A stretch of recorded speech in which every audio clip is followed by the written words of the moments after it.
Philip Marlowe, just an average guy who happens to be a private eye. Elliot Gould is Philip Marlowe. Your friend stole my money, and the penalty for that is capital punishment. Ow! You'll never learn. You're a born loser. Elliot Gould in Robert Altman's The Long Goodbye. Goodbye, goodbye, goodbye. Rated R. I'm through this time, and I mean it. Hello, everyone, and welcome back to the Not Content Podcast. My name is Jerome Cuson. Here tonight on the episode, we are going to be continuing our conversation about Robert Altman. Last week, we went all the way to Korea for MASH. This week, we are going to Brian's home area of Los Angeles, California, as we are going to be saying the long goodbye. Please leave a 4 or 5 star review on Apple or Spotify to get those algorithms going. Please like and subscribe to the Not Content Podcast on YouTube. Click the bell icon for the notifications. And of course, my co-host is Brian. Brian, last week we discussed MASH. This week we are talking about a very different genre. We are going over kind of a neo-noir, so to speak, and it is Robert Altman's interpretation of one of the more famous types of films, especially very popular in the 30s and 40s. We are talking about Philip Marlowe. There have been many Philip Marlowe adaptations. He has been played by such greats as Humphrey Bogart, Robert Mitchum, and Liam Neeson, if you can believe it. But Brian, we are going to be discussing Elliot Gould's turn as Philip Marlowe. How did you feel about this movie? And how smart is that orange cat for understanding that is not his food? Well, first of all, I am so glad that I went blind into this movie, only knowing that it's a noir and that there's some kind of murder or something going on. And boy, am I glad that I kept the details away from myself, because man, I ate this movie up from the beginning. I was Unlike intrigued. the cat I loved and it. the food, you ate this movie up. Exactly. We'll get to that in a second, because I was laughing my ass off because I have a dog that's very particular as well. For a week straight, she'll eat the same thing, but then it's the next week that she's just like, I'm tired of it. You know what I mean? Dogs and cats, you know how it is, especially at 3:30 in the morning when they're not eating what you have at home, and you have to go out to the grocery store at 3:30 in the morning, which is the beginning of this movie, which is great because it's like the dark, grungy LA 3:30 in the morning vibe that I know so well, that still translates from the 70s. It's great. I love this vibe because it's LA. God, I wish I watched this movie earlier, but I guess it hit at the right time because I've just seen all these different locations in the modern era, seeing like some of these locations in the past. It's like, wow, nothing much has changed. The vibe may have changed a little bit, but that LA vibe is still there. So, gosh, this movie is just something else, Jerome. Like, I was blown away by the set design, even though it's very simple set design, but the way that Robert Altman shoots like crazy looking locations from different angles. Like, it's almost as if that apartment building that Elliot Gould is living in is somehow like a labyrinth. We never see him get to the top. We're always seeing him at the top, but we never see him quite get to there and how he gets there. So there's this mysteriousness going on in terms of like the building, but I think it's like a subtle thing going on. But then all these different characters coming at you from all different from all different sides of LA. And here comes Sterling Hayden with one of the greatest performances I've ever seen in film. And he wasn't even nominated for an Oscar. John Huston, no doubt.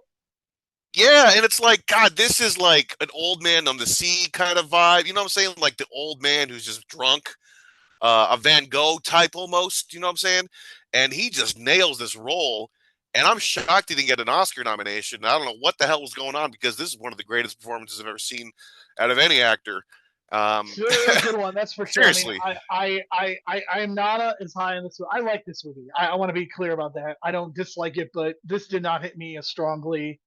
I'm a huge fan of film noirs. I think there have been a lot of really good ones. I don't know that for Robert Altman to showcase what he can do as a director, I don't know that this is necessarily the genre that works for him, but there's still a lot of really good things. And Sterling Hayden is one of them.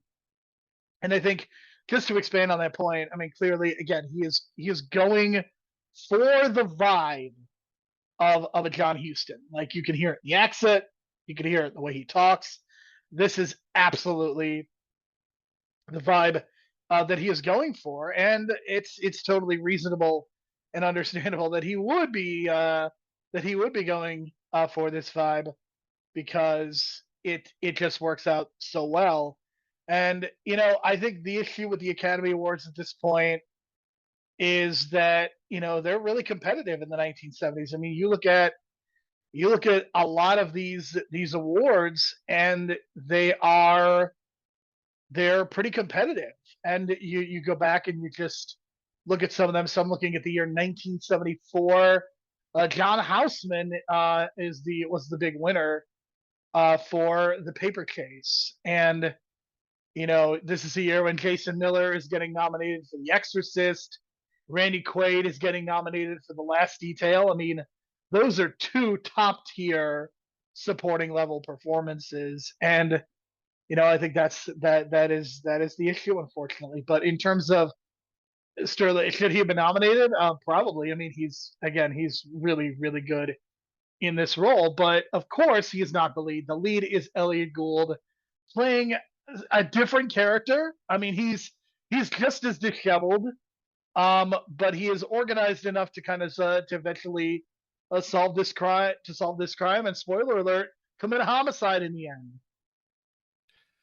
Yeah, spoiler alert, because I mean, it fooled me. Like, spoiler alert, 40 something years, 50 something years later, turns out that the guy that was killed in the beginning was not killed at all. He faked his death in Mexico. And the reason it fooled me is because they faked the footage or the photographs, which at the time in like 1973 is like really hard to Photoshop and all that shit. But they just did it with like makeup or something. And of course they did it practically, and they don't tell the audience that until later on. And it's like, oh, that's how he got away with it. But it's so convincing that it throws you off into even thinking that this guy's still alive. So that's where the big twist at the end is like, oh shit, is he still alive? Like, he's starting to like put the pieces together, and then all of a sudden he goes back to Mexico, and then the Mexican cops are telling him what actually really went down with the $5,000. And by the way, I think I mentioned this during the Running Scared podcast, but or not Running Scared. I don't know. The $5,000 bill is like, I thought it was a myth, and this thing is real. And they actually had one in the movie, and it blew my mind. And I guess they stopped this in circulation around like the late '60s, so it was like the right time to get a hold of one for a movie before they're out of circulation. And let me tell you, folks, it is real and it looks cool. And wow, like the '70s, man, like these little hidden gems. It's like you never knew there was a $5,000 bill that was actually like authenticated by the United States government. It's crazy. Yeah, I mean, the things that we learn from a movie like this. Something else that really strikes me is just the vibe that this movie sets right from the beginning, with Elliot Gould having to get cat food for his cat, and the cat won't eat it because, I mean, Elliot Gould tries to pull his cat, and it just doesn't work. And you just get a very good sense of who he is as a cat owner and as a human being as well. And that's the kind of scene that would probably get cut in 2025 because it doesn't quote unquote directly relate to the plot. But I look at this in terms of being a Robert Altman movie, like it's one of those things that you only see with a director like him. Like, he's the only one that's going to put in the time to do something like this, and I think that is a strength.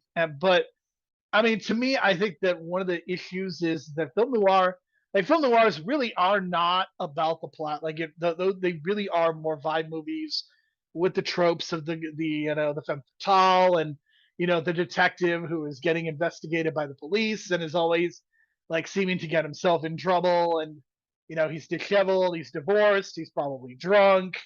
Like, these are tropes and cliches that are well worn.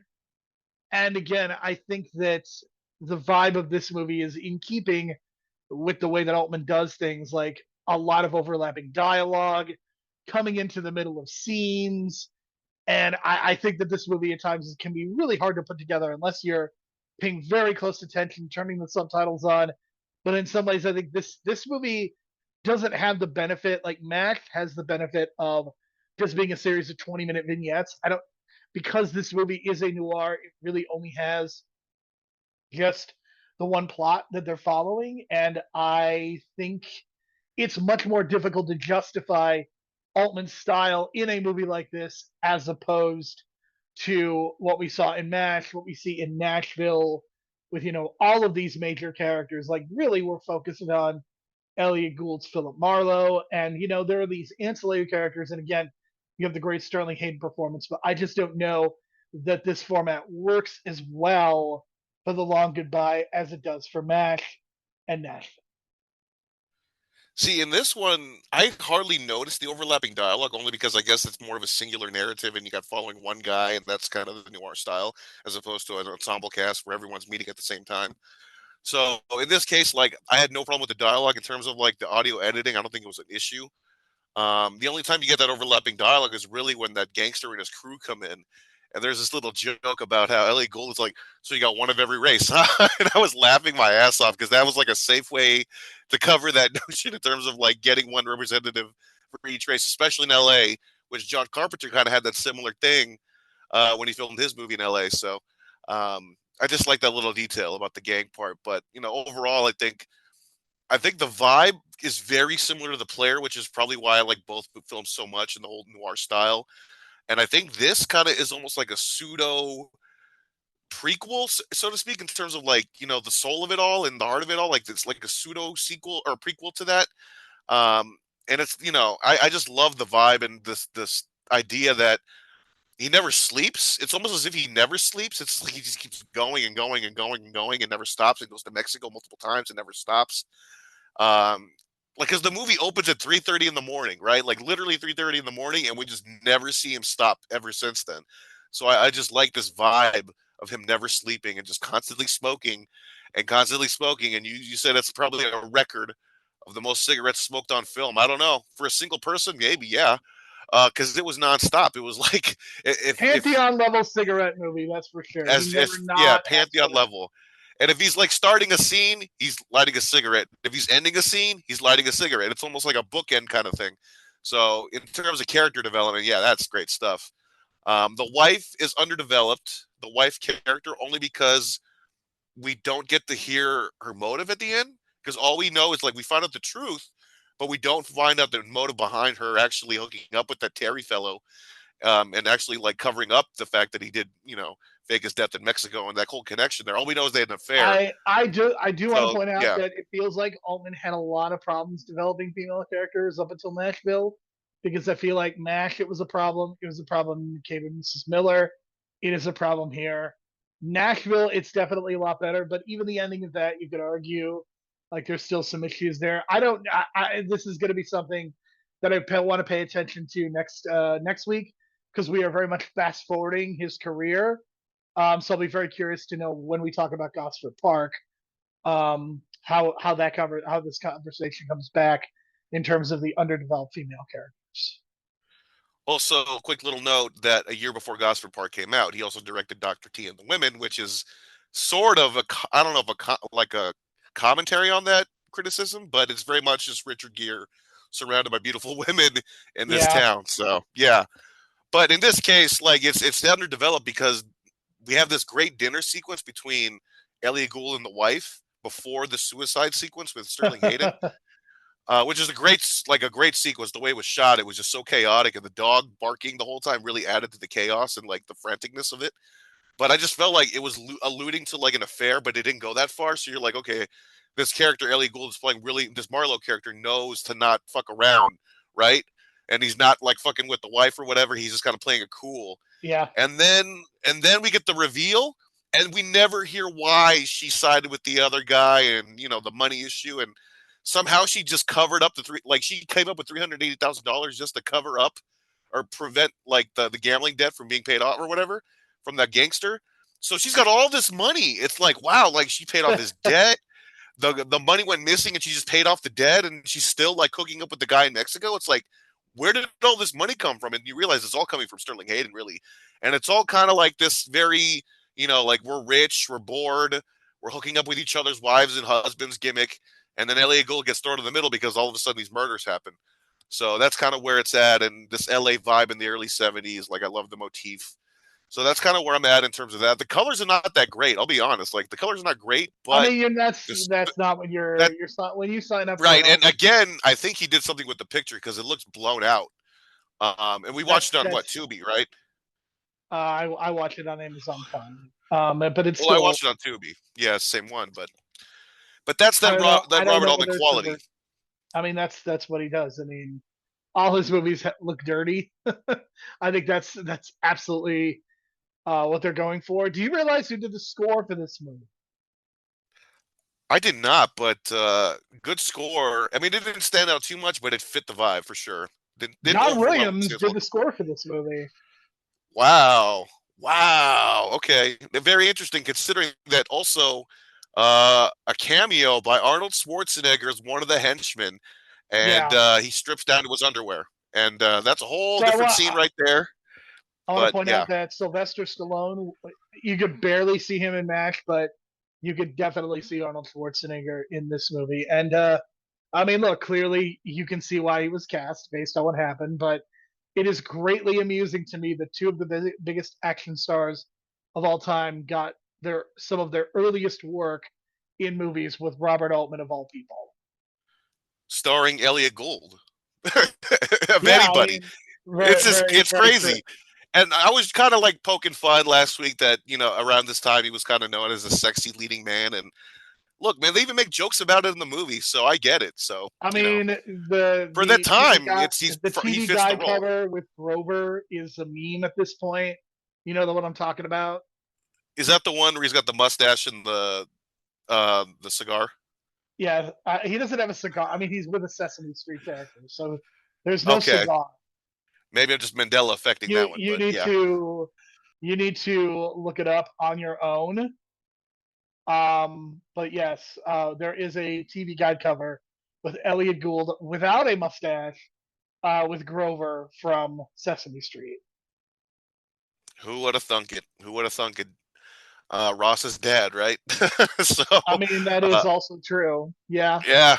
So, who would have thunk it? Two generations known him for different things, but in this case, like he's a '70s leading man, and it really works for this movie. So, in terms of budget, it broke even, but that's kind of the point with the Robert Altman movie from the early 1970s. It's not really like a Yeah, box you're office not. issue. It's more like, Other than MASH, there are not a lot of huge financial successes.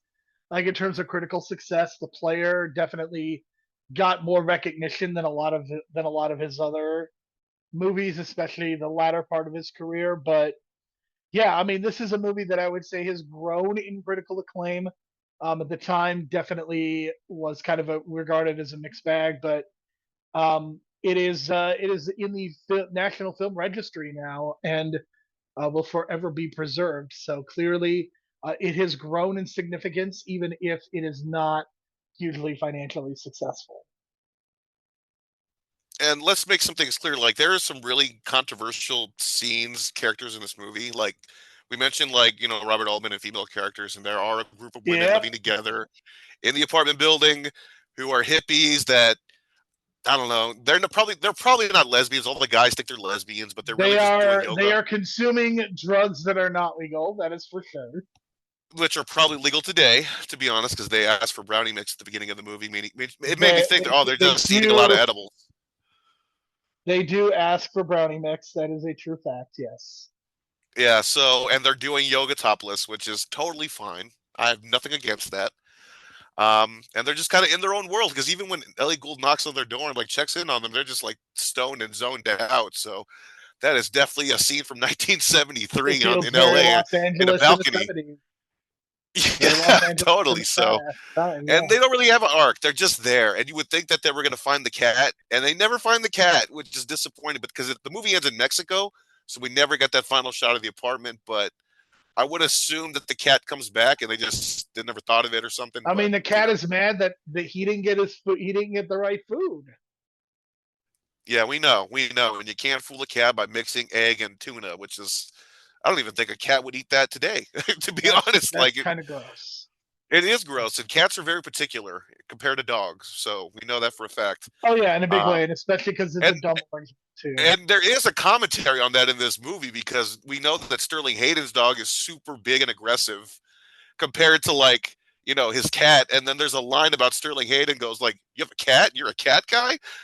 You know what I mean? Like, and I guess that kind of shows character development, like cat people, dog people. So I thought that was a nice little commentary there because that every time there is that commentary in movies, you kind of see cat people and dog people on screen, if you know what I mean. Yeah. So this is, of course, Robert Altman and Elliot Gould's second collaboration, and I don't know that I feel it is as successful as their first, but it is certainly this is a solid movie. I'm at about a 7 out of 10 with this one. I think there's enough good elements to it. I think the performances are pretty standout, especially Gould and Sterling Hayden, as we mentioned. We also have the unconventional casting of baseball player Jim Bouton. He was an actor, not an actor, but a former Major League Baseball player. He is probably best known for being the author of the book Ball Four, which, like these tell-all sports books are kind of cliched at this point. He kind of wrote one of the first really famous ones. That would be Ball Four, so definitely worth noting on that. And as mentioned, I mean, we've seen Philip Marlowe in a number of other interpretations, and maybe at some point we will discuss them. Also want to point out Henry Gibson, also from Nashville. Um, Good job in the role as a doctor that's super manipulative and gaslighting and just overall a scumbag human being. But I don't know. It was a really good performance, and he comes in and demands the money from Sterling Hayden, and he got the money. But I mean, it's almost like a nothing kind of role, but you get a guy like him to come in, and he's got that look, and he's short, and he looks like very distrusting anyway. So it adds something to a small role like that. So I think the casting was very good in terms of that, because every time you cast him in a role like that, it's very distrusting, especially in the movie The Burbs, which is like his known movie for being that kind of character. So great job in this role as well. And other small roles as well in this movie. It's just kind of hard to remember, but the guy who was that I forget his name, but the main gangster who lost all the money and then assaulted his girlfriend. Yeah, he Son of a he bitch. does an amusing job. Do you realize there have been 12 Philip Marlowe movies? Crazy. And this is the first time I've ever like heard of the character, looked up the character.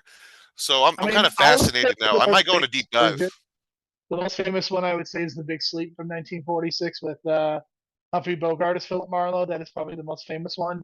Well, The see, other that's character, what I know. I know he's in that one, but I didn't know it was like a Philip Marlowe or a Marlowe character or any of that. I just knew about the Big Sleep. So that's interesting, considering that there's also a remake, I think, of the Big Sleep that was recommended to me on Tubi, which is from the yeah, '70s. Robert So, Mitchum. Again, Robert yep, Mitchum is the only actor to have played Philip Marlowe twice. There is also a James Caan led there's also a 1998 movie, James Caan as Philip Marlowe, Poodle Springs as well. interesting. I wonder if it's kind of like the Agatha Christie kind of like response, like it's Agatha Christie stuff over, Hercule Poirot over in Europe, and here we got Philip Marlowe. Perhaps, but Something like that. But yeah, I mean, also note that if you really want to deep dive on some Robert Altman stuff, I didn't realize Tubi right now has a lot of his like '80s and '90s stuff that is not as popular, but they're there. So I recommend Tubi right now, and they're kind of hot on a lot of good movies. They're getting a lot of good stuff this summer, and if you want to deep dive, Tubi seems like a good spot right now for free. So check for it out. sure. So next week we are going to be discussing Gosford Park. This is a movie that Brian really wanted to discuss. So what is it about Gosford Park? Well, I mean, it's this idea that it's a murder mystery, and I just mentioned Agatha Christie, and it's kind of that vibe to it. It's not a Hercule Poirot kind of it's not that character. It's a new group of characters or whatever, but it shows this dichotomy of like the upper class and the lower class, and how like in a household, in the 1800s or whatever, you got everyone in the basement is like the lower class, and they're all like maids, butlers, and that kind of thing, and they have their own kind of like social engagements compared to the social engagements of the upper class at the top floors, right? And then with this murder involved, it's like it's a who done it, and then you kind of see like the different kind of classes kind of like crossing over a little bit, and it's kind of this like it's like an observation on the class system in England and all that kind of thing. Plus it's a murder mystery. Plus you get to make fun of like upper class British people who think they're smart and they're really stupid. And Michael Gambon is in this movie and he does a great job. So I can't recommend it enough. Yes, I have never seen this. I am very much looking forward to watching this again or watching this for the first time. And then in 2 weeks, we'll be discussing Robert Altman's final movie, A Prairie Home Companion. A lot of discussion about Robert Altman and these kind of movies with the movie Weapons coming out, a movie that I would also highly recommend people check out. It is a new release in theaters. Brian has heard my thoughts. I don't want to say anything more. Go see this in theaters, please. Well, I think it's going to be in my October watch list because I'm saving a lot of those new release horror movies that came out in the last year, and I'm going to binge watch a bunch of them. Nosferatu and Weapons seem to be the top two on my horror list, and yeah, I'm looking forward to checking it out. I'm just going to wait a little bit, because it's August. You know what I mean? Like I want the vibe of October. I don't know, man. I think you're missing out. I'll wait the 2 months, and I'll probably forget the spoilers anyway, and it will still shock the hell out of me. So. All right. So for Brian, I am Jerome. Thank you so much for listening. We will talk to you again next week.